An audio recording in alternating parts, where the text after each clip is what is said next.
I think the independent benefits for resistance training specifically, and particularly thinking about, people like myself, I'm in my 40s. I imagine, a fair amount of your audience is probably in a similar sort of stage of life as somewhat we are in terms of that. And so the independent benefits are around sarcopenia, the loss of age-related loss of muscle mass, and aerobic training doesn't do an incredible job of that. But resistance training does do a really good job of mitigating or reducing the likelihood of loss of muscle mass. And we know that later in life, not necessarily that we need to be super old to focus on this, but later in life, our quality of life and our health span, so how active we can be when we're later in life, is definitely related to our aerobic fitness and our cardiovascular. But it's actually really very strongly associated with both our strength and our power. Do I have the strength to get out of a chair, to walk up the stairs, to, walk to the mailbox, to be independent within doing that?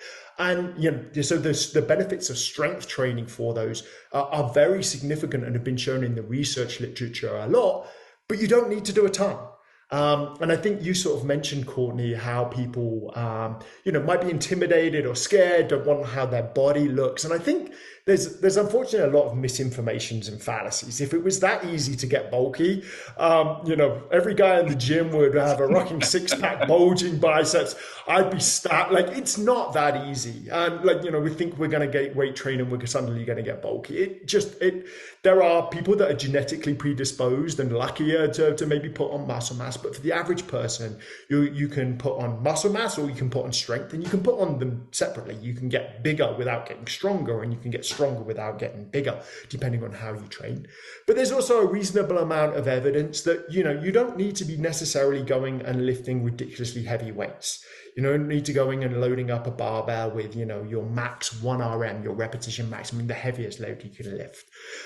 It varies depending on hormonal status and sex, whether males and females, and how we vary through that.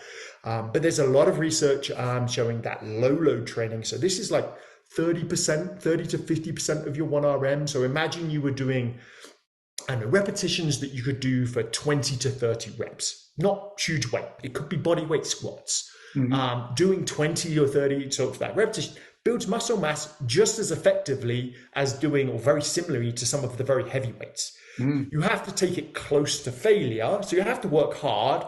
That is definitely shown in the research literature, that if if it's too easy, you won't get the stimulus. But you don't have to do these heavy weights. But, it might be a body weight squat for some people, and doing 20 or 30 there. It might be, that might have to be a load of, say, 20, 30, 40 pounds for someone else, or if they're quite strong, then even more.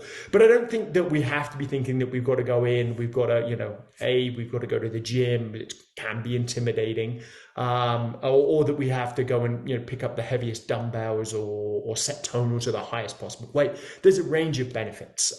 There are benefits to lifting heavy, particularly as it relates to strength, or heavier, relatively heavy for you. So it might be 70 or 80% of your 1RM, so more a weight that you could do for, say, 8 to 10 reps, and pushing that, and that might work strength, which is a little more important. But there's lots of, I would say, my sort of underlying message, or long-winded ways, there's lots of ways that we can incorporate it.